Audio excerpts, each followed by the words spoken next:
رسول الله وعلى آله وصحبه أجمعين ومن والاه وبعد। শহীদ কাফেলা বাংলাদেশ জামাত ইসলামী ঢাকা মহানগরী উত্তর পত্রিকা আয়োজিত আজকের এই কোরআন ও ইসলামী জ্ঞান প্রতিযোগিতার পুরস্কার বিতরণী আলোচনা সভার সম্মানিত সভাপতি, ঢাকা মহানগরী উত্তরের সম্মানিত আমির, সম্মানিত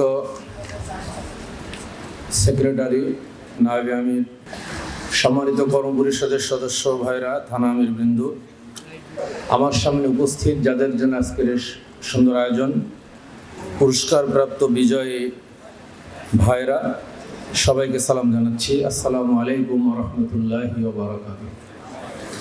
যেহেতু কোরআন ও ইসলামী জ্ঞান প্রতিযোগিতা, আমি কোরআন সম্পর্কে খুব সংক্ষেপে কথা বলবো ইনশাআল্লাহ। এই কোরআন হচ্ছে আমাদের হেদায়েতের একমাত্র কিতাব। কোরআন ছাড়া অন্য কোথাও হেদায়েত পাওয়ার কোনো সুযোগ আল্লাহ তাআলা রাখেন না। সূরা বনী ইসরাঈলের ৯ নম্বর আয়াতে আল্লাহ তাআলা বলেছেন, ইন্না হাযাল কুরআন ইয়াহদি লিল্লাতি হিয়া আকওয়াম ওয়া ইবাশশিরুল মুমিনিনা আল্লাযীনা ইয়া'মালুনাস সালিহাতি আন্না লাহুম আজরান কাবীরা। এটা হচ্ছে সেই কোরআন যা পথ দেখায়, এমন পথের সন্ধান দেয় যা খুবই সরল, খুবই সহজ। আর এই কোরআন থেকে যারা আমল করে আল্লাহ তাআলা তাদেরকে বড় প্রতিদান দান করবেন। আল্লাহর নবী মুহাম্মদ রাসূলুল্লাহ সাল্লাল্লাহু আলাইহি ওয়াসাল্লাম বলেছেন, এই কোরআন ছাড়া অন্য কোথাও হেদায়েতের কোনো সুযোগ নাই। আমা ইয়াবতাগিল হুদা বিগাইরিল কোরআন আদাল্লাহুল্লাহ। তিরমিজির হাদিস, যে ব্যক্তি কোরআন ছাড়া অন্য কোথাও হেদায়েত চায় আল্লাহ তাকে গুমরাহিতে নিজেই পতিত করে দেন। কাজেই কোরআনকে আমাদের জীবনের সকল ক্ষেত্রে গ্রহণ করতে হবে। এই কোরআন সত্য মিথ্যার মধ্যে পার্থক্য সৃষ্টিকারী মানদণ্ড। লাকাদ আরসালনা রুসুলানা বিল বাইয়িনাত ওয়া আনজালনা মাআহুমুল কিতাবা ওয়াল মিজান লিয়াকুমান নাসু বিল কিসতি।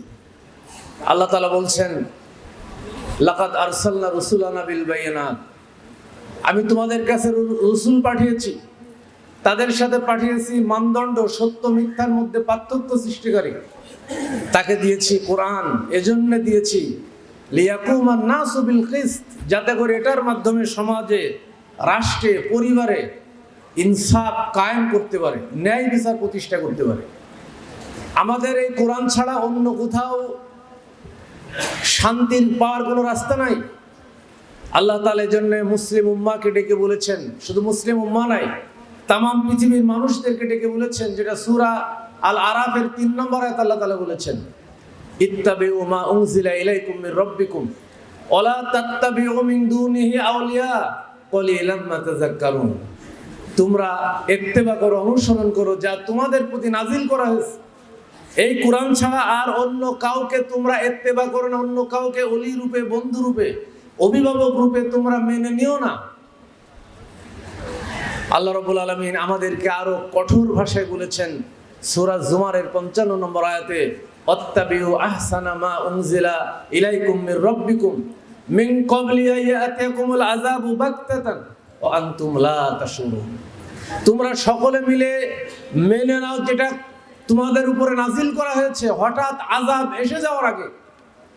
এই আয়াতের তাফসিরে মুফাসসিররা লিখেছেন, যদি কেউ কোরআন না মেনে মৃত্যুবরণ করে, মরার সাথে সাথে তার উপরে আযাব শুরু হয়ে যাবে।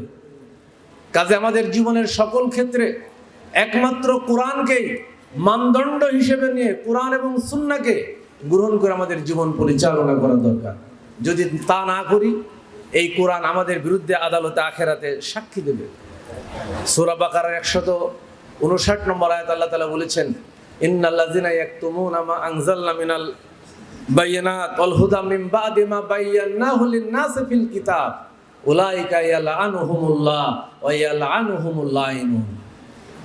তোমাদের উপরে যে কিতাব অবতীর্ণ করা হয়েছে কোরআন, এই কোরআন এসে যাওয়ার পরে, সত্য এসে যাওয়ার পরে আল্লাহর পক্ষ থেকে যদি তোমরা এটাকে গ্রহণ না করো, তাহলে জেনে রাখো, এটাকে যদি গোপন করো তাহলে আল্লাহ তোমাদের বিরুদ্ধে মামলা দায়ের করবেন। আল্লাহ লানত তোমাদের উপরে, আল্লাহ নিজে লানত করবেন, এবং যারা লানত করতে পারে সকলে তোমাদের প্রতি লানত করবে।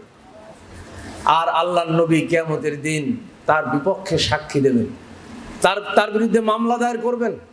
সূরা ফুরকানের ৩০ নম্বর আয়াতে আল্লাহ তাআলা বলেছেন, অকাল রসুল ইয়া রব্বি ইন্না কওমি ইত্তাখাযু হাযাল কুরআনা মাহজুরা।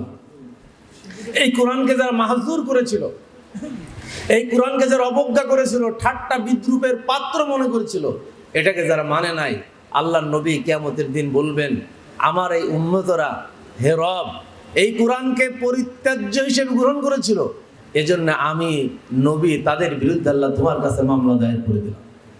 কাজেই এই কোরআন আমাদের জন্য কিয়ামতের দিন পক্ষে অথবা বিপক্ষে সাক্ষী হবে।